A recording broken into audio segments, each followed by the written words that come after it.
Hi, Megan Klein-Tubes here to talk to you about a phenomenon that I see in my practice all the time.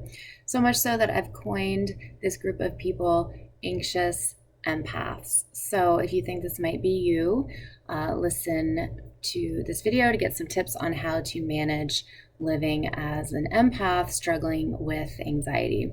So over the last 12, 13 years as a holistic therapist, well, I wasn't always a holistic therapist, but I am now.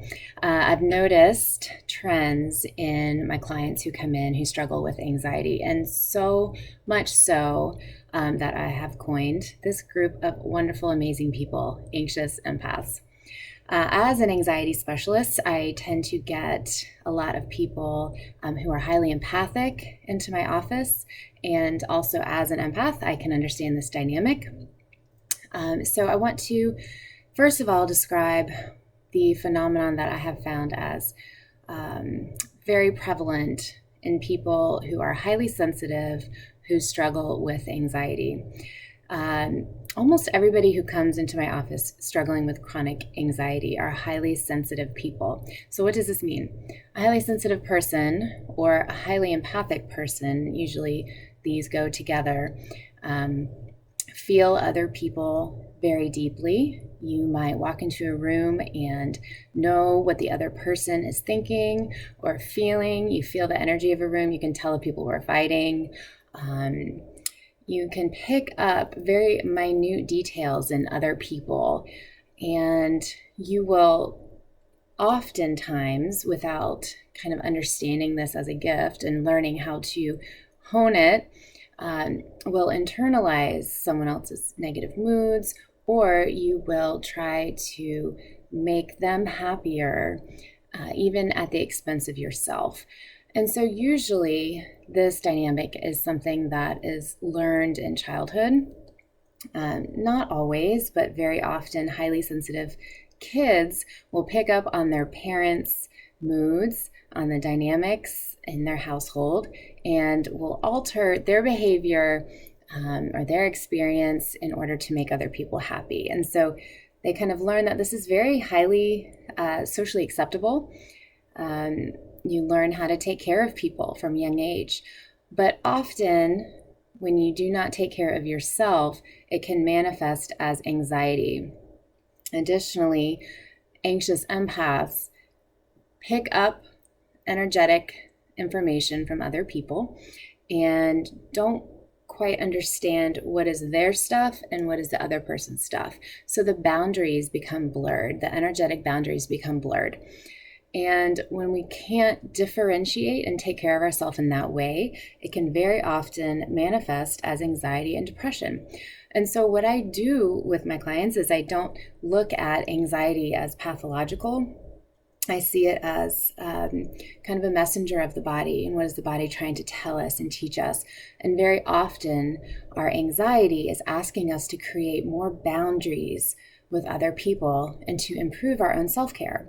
And very often to take care of ourselves in the way that we take care of other people so easily. This can be really difficult to learn. It can be a journey, but once you begin to learn it and begin to practice it, it can make a really big difference. There are some trends that I have noticed in my anxious empath community, particularly in relationships, and that's kind of what I want to touch on in the remainder of this video. So very commonly, and this is not kind of a blanket statement, but very commonly I'll find these trends in anxious empaths. So an anxious empath will typically find the highest potential in someone else and remain in relationship with that person based on that potential that they once saw.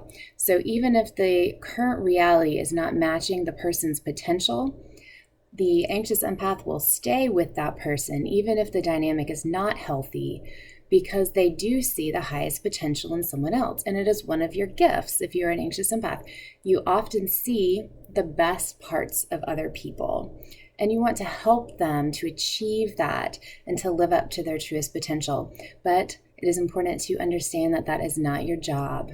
In relationships, we want it to be both ways. We want it to go both ways. So If you find yourself doing this, it's important to work with someone and consider, is the person I'm in a relationship with, is their potential matching the reality? Am I getting back what I am giving in the relationship? And it can really stir things up and be disappointing sometimes, because it will often make you look at the relationships you're in and realize that things need to shift and change.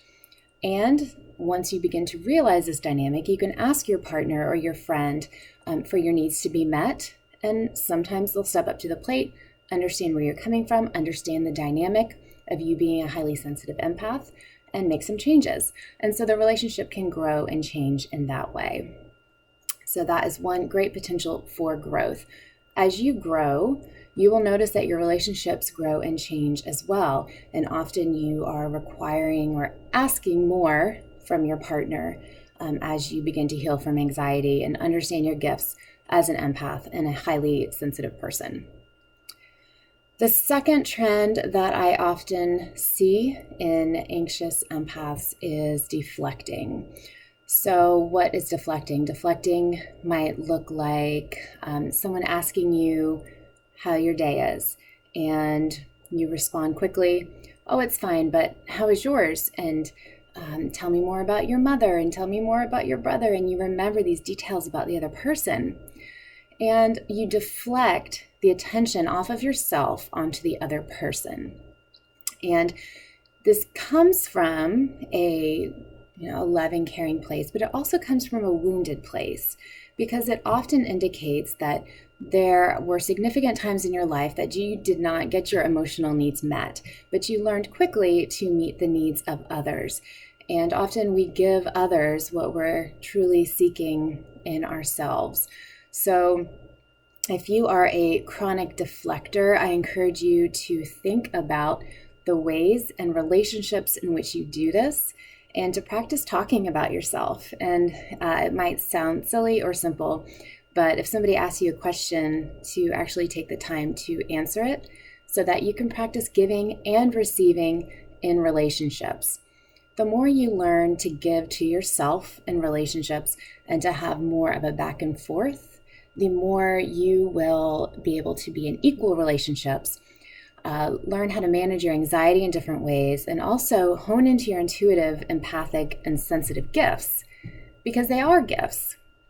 They may not feel like it all the time. If you're walking into a place and you're overwhelmed with the energy of the room or with negative people, it feels very overwhelming and tiring.